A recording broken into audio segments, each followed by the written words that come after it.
Rolled in here for Bukayo Saka. Declan Rice! Mikel Merino got big. Arsenal have nicked it on 96. And Eze too. Martinelli and driven home. That's lovely. It's Trossard. Trossard twisting and scoring. Zubimendi. Trossard. Eberechi Eze. Davide hat-trick. Run through the snow. ኤምሬትስ ለናፈቀው ክብር እየተዘጋጀ ነው። አርሰናል ወደ ዋንጫው እየተንደረደረ ነው። በየስታዲየሞቹ ግን አጫወቱ እየተነቀፈ ነው። ተቀናቃኞቹ ያሽሟጥጣሉ። እግር ኳስ ላይ ግን የታሪክ ጥያቄ አንድ ነው። ማን አሸናፊ ነበር? ዓመታት ወደፊት ከሄዱ በኋላ ስለ አርሰናል የሴት ፒስ ጎሎች፣ ስለ አርሰናል አሰልቺ አጫወት ወይም ምሽቶች አንሰማም። አርሰናል የሻምፒዮንነት ጥያቄውን ከመለሰ የሚቀረው የትዝታ ምስል ያሸናፊዎቹ ነው። ጎሎች የገቡበት መንገድ አይታወስም። አሸናፊ ያደረጉ ጎሎች ይቆጠራሉ እንጂ ሻምፒዮኖች ሁሌ በታሪክ በውብ እግር ኳስ የሚታወቁም አልነበሩም። አርሰናል በተጫወተ ቁጥር የሚቀጣጥለው ጥያቄ ሆኗል አሰልችነት። ሚኬል አርቴታ ዝንፍ በማይል ግትርነት ለትሪት በማይታለል የጨዋታ ስልት ወደ ዋንጫው እየተጠጋ ነው። ጉዞ በዋንጫ ይደምደም እንጂ የአርሰናል ደጋፊዎች በሁሉም ቦታ ለትችቶች ጆሮ አይኖራቸውም። እግር ኳስ ለሻምፒዮኖቹ ብቻ የሚታወሱበት የክብር ቦታ ይሰጣል። በእርግጥ የየዘመኑ የእግር ኳስ ተመልካች ለውብ አጫወት አጎንብሶ ዋጋ ይቸራል። ስታዲየም የሚያነቃንቁ ሁነቶችን፣ ተለምዶን የሚጥሱ የእግር ኳስ ፌንታዎች፣ የሚያምር ስዕል የሚፈጥሩ የጨዋታ እንቅስቃሴዎች ይወደዳሉ። ለ10 ዓመታት አርሰናል እንዲያ ነበር። በአርሰን ቬንገር የመጨረሻ 15 ዓመታት እግር ኳስን በላቀ ቅኝት የሚቀኝ መጨረሻ ግን ለአሸናፊዎች የሚያጨበጭብ። ዘመናዊ እግር ኳስ ለትዕይንት ብዙ ቦታ የለውም። እንደ ጦርነት ብዙ ስትራቴጂ ተነድፎለት ሜዳ ላይ የሚከወን ፍልሚያ ሆኗል። የእግር ኳስን የጥበብ ገጽ እየሞከረ ጭምር 3 ጊዜ እጅ እየሰጠ የተመለሰው ሚኬል አርቴታና አርሰናል በአራተኛ ሙከራቸው መነጋገሪያ ሆነዋል። እንዴት በዚህ አጫወት ሻምፒዮን፣ ሴት ፒስ ኤፍሲ፣ ዴድ ቦል፣ ዴድ ቦሪንግ፣ ሌላም። ይሄኛው አርሰናል ከትርኢት በላይ ዓላማ አለው። ለመፎካከር ፈጽሞ አልመጣም። መንገስ ብቸኛ አማራጩ። እናም እንዴት የሚጫወት የፕሪሚየር ሊጉ ሻምፒዮን ይሆን? ሌላኛው መከራከሪያ። ሻምፒዮኖች ሁሉ እውነት ውብ እግር ኳስ ነበራቸው። የአርሰናል በዚህ ልክ መተቸትስ ትክክል ነው? ትሪቡን ይህንን ርዕስ በዳሰሳው ይመለከተዋል።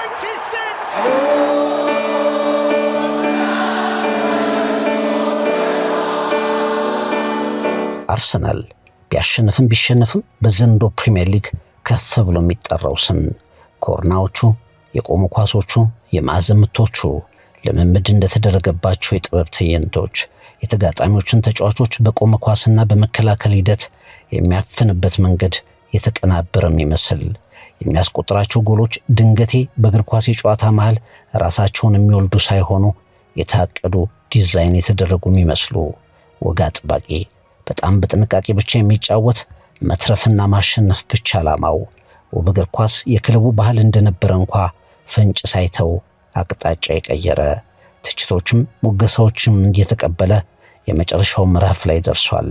የጨዋታ ስታይል ጊዜያዊ ነው፣ ቋሚ ነገር ሻምፒዮንነት ነው ብሎ ያመፀ ቡድን መስሎ እየገሰገሰ ነው። Zubimendi. Well, there's opening goals for a club go. That's pretty darn special. And Gyökeres, 2 of the new boys combined. And within 50 seconds of the restart, Arsenal double their advantage.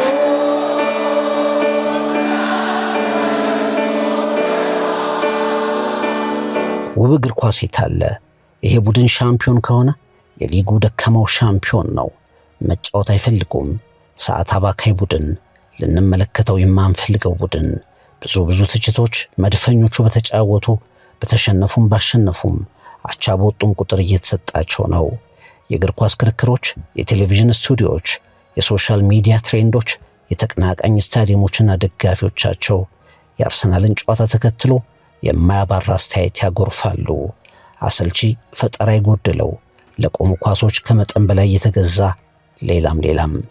አርሰናልን በራሱ ገድል ለመግረፍም በአርሰን ቬንገር ዘመን የነበረውን እንደ ሲምፎኒ የሚታይ እግር ኳስ ጥበብ እያነሱ የአሁኑን አርሰናል ሻምፒዮንነት ሙከራ የመጥለፍ አስተያየት ይሰነዝራሉ። ሚኬል አርቴታ በጣም ፈታኝ በሚባለው ሊግ ውስጥ በክብር ከራቀው ቡድን ተወዳጅ ክለቡን የንግስና ቦታ ላይ ብቻ የማደስ መርህ ብቻ ይዞ እየመራው ይገኛል። በጣም እየተጠነቀቀ፣ ጥንቃቄው ፍርሃትም እየሆነ ቡድኑን እንዴትም ይሁን ብቻ 3 ነጥብ አምጡ እያለ እየመራው ነው። ይሳካል።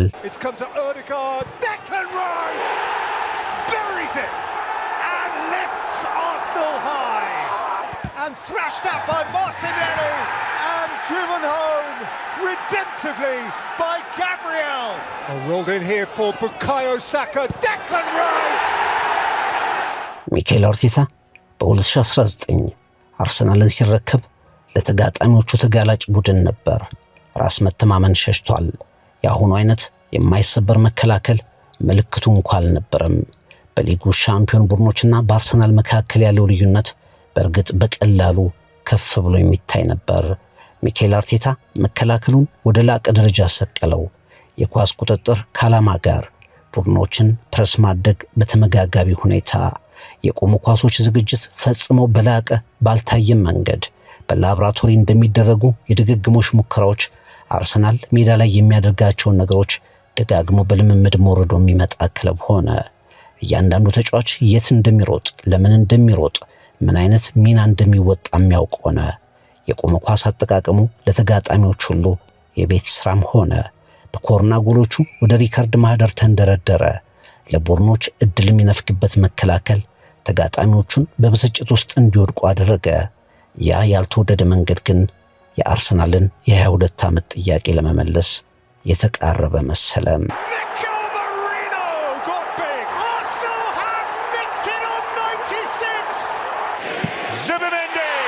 Thrashed out by Martinelli and driven home. That's lovely.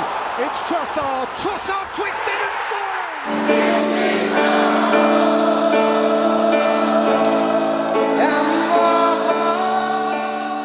አርሰናል መቅጠም ለየትኛውም የፕሪሚየር ሊግ ቡድን ከባዱ የቤት ስራ ነው። በእንዲህ አይነት ዝግጅቶች ፍርሃቶች፣ ጨዋታዎችን በጭንቀት መደምደሙ፣ ያልታሰቡ ነጥቦችን መጣሉ የራሱ ደጋፊዎችም የትችቱ አካል በተደጋጋሚ እንዲሆን አደረገው። የአርሰናል ሽንፈት ከተጋነነው ጠንቃቃ ሚኬል አርቴታ የሚነሳ ነው በሚል ያልቆመ ትችት አሁንም በቡድኑ መሪ ላይ ይሰጣል።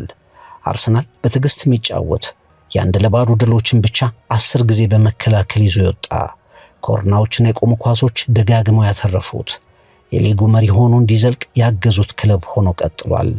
በሊጉ የነበረውን ብልጫ ባልተጠበቁ ጨዋታዎች ሽንፈት ሲያጣ ድሮስ ለሁለተኝነት ብቻ የተፈጠረ ብለው ጮቤ የሚረግጡ ተቀናቃኞቹ በየትኛው መንገድ አፈነው 3 ነጥብ ሲወስድ ደግሞ በጨዋታ አሰልችነት ይመጡበትና ስኬቱን በዜሮ ለማባዛት ይጥራሉ።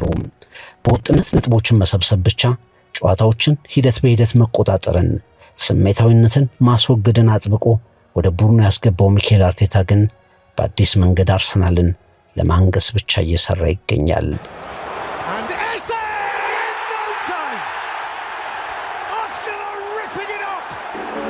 Arsenal's glorious victory. Arsenal again. One more derby triumph.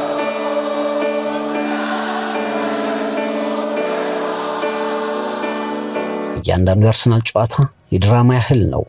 ውጥረት ያነሰው የአርሰናል ጨዋታ ብዙ አልነበረም። ያንቀላፉ ቡድኖች መድፈኞቹን ማርከው መነሳት ያስባሉ። አሰልጣኞች ያለ የሌለ ዝግጅታቸውን የአርሰናልን ግስጋሴን ለመስበር ይዘጋጃሉ። አፈግፍገው በራሳቸው ይዘጋጃሉ። ሲመቻቸው አርሰናል የፈራ የመሰለውን አርሰናልን እስከ መጨረሻው ለማቁሰል ይረባረባሉ። በዚህ ሁሉ መሃል ለአብዛኞቹ ተጋጣሚዎች አርሰናል የማቁሰያ መልስ ምት ያገኘ ነበር። አንዳንዴ የክፍት ጨዋታ ጎሎች፣ ብዙ ጊዜ እንዴትም ቢርመሰመሱ አርሰናል ከመረብ ጋር የሚያገናኛቸው የቆሙ ኳሶች፣ አንዳንዴ በራሳቸው ላይ እንዲያስቆጥሩ አስገድዶ ብቻ አርሰናል አሸናፊ ይሆናል። That's lovely. It's Trossard. Trossard twisting and scoring.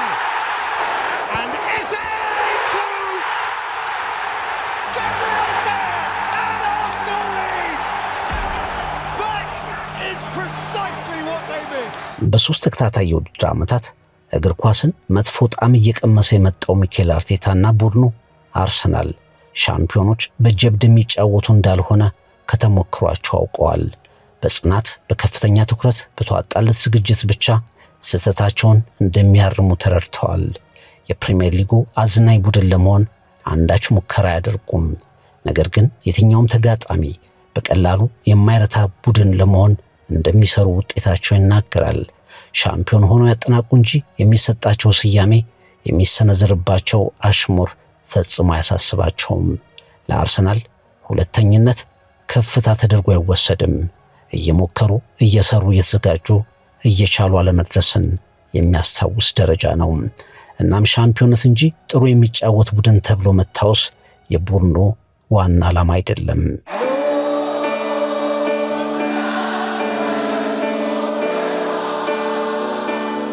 የፕሪሚየር ሊጉ አሸናፊዎች ሁሉ ደግሞ የምርጥ የውብ እግር ኳስ ባለቤቶች አልነበሩም። ጆዜ ሞሪኖ ከ2004 እስከ 2006 ፕሪሚየር ሊጉን የተቆጣጠረው ቡድን ናቸው። ጥንቁቅ ጨዋታን የሚቆጣጠር ተጋጣሚን አማራጭ አልባ የሚያደርግ ስህተት የማይሰራ ቡድን ነበር። በ38 የፕሪሚየር ሊግ ጨዋታዎች 15 ጎል ብቻ ያስተናገደ፣ አሁንም ድረስ ሪከርዱ ያልተሰበረ፣ አሰልቺ ቢባልም ለሁለት ሙሉ ጨዋታዎች እንኳ በተከታታይ ጎል አለማስደፈር የሚችል የመከላከል ብቃት ያሳየ። ያንን ቡድን ገለልተኞች ተቹት ነበር። ተንታኞች ስህተቶቹን ርዕስ ያደርጋሉ። ተጋጣሚዎች ሮቦቲክ ብለው ያሳነሱትም ነበር። ስታንፎርድ ብሪጅ ላይ ግን የ50 ዓመት ጥያቄ እየተመለሰ ነበር። ደብዝዞ የነበረውን ቀለም አንስተው ቼልሲዎች በየስታዲየሙ ብሉ ኢዝ ዘ ከለር፣ ቀለሙ ሰማያዊ ነው ያሉት እንደ ማሽን በተጫወተ የጆዜ ሞሪኖ ልጆችና የአሰልጣኙ ፍልስፍና ነበር። እግር ኳስ በሳቢ በቁጥጥር በስሌት መከወን እንጂ በዘፈቀደ የሚተው ስፖርት አይደለም ብለው የሚያምኑት ራፋ ቤኒቴዝ ምንም እንኳ የሊጉን ዋንጫ ያንሱ እንጂ እስከ አውሮፓ ክብር በመሩት ሊቨርፑል በጠንካራ ዲሲፕሊን የሚመራ ከጥበብ ይልቅ ለስሌታዊ እንቅስቃሴ ያደላ ቡድናቸውን በመመስረታቸው ይታወሱ ነበር።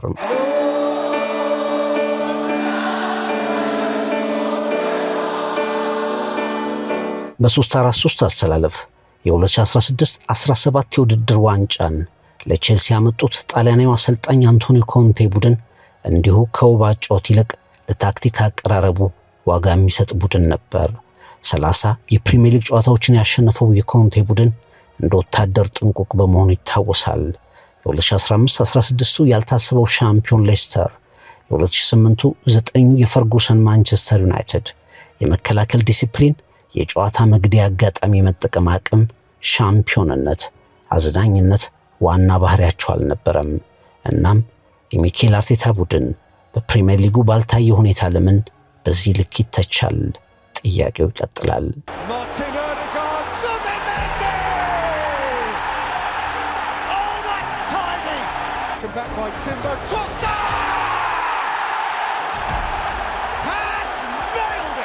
የሚኬል አርቴታው አርሰናል አውሮፓ ውስጥ ካሉ ቡድኖች እጅግ ለእያንዳንዱ ነገር ትኩረት ሰጥቶ የሚዘጋጀው ቡድን ሆኗል።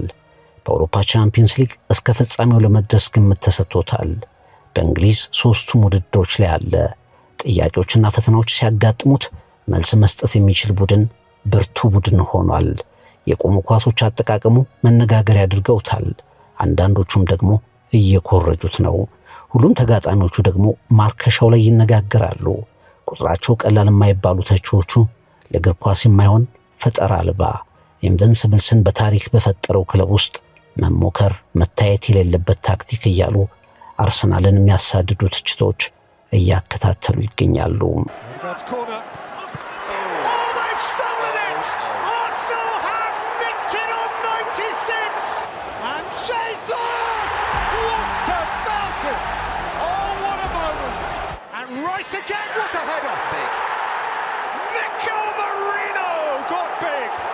እግር ኳስ በርግጥ ለውብ ነገር ዋጋ ይሰጣል።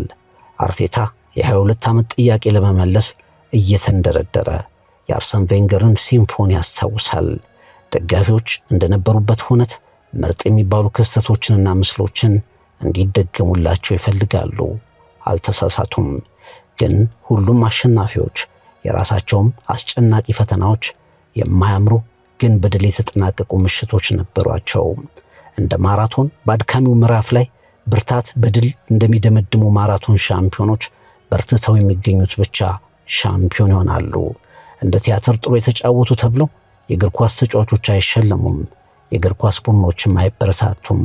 በትንቅንቁ መሃል በድል የወጡት ነጥቡን የሰበሰቡት ብቻ የንግስናው ዘውድ ይደፋላቸዋል። አርሰናል በአጫወቱ እየተነቀፈ ወደ ሻምፒዮንነት ግን እየገሰገሰ ነው። የተቀናቃኞቹ ሽሙጥ ቢያጅበውም የአርሰናል ግስጋሴ ቀጥሏል። ሻምፒዮን እስከሆኑ ድረስ ለአርሰናል ደጋፊዎች ከዚያ መልስ ያለው ነገር አስጨናቂ አይመስልም።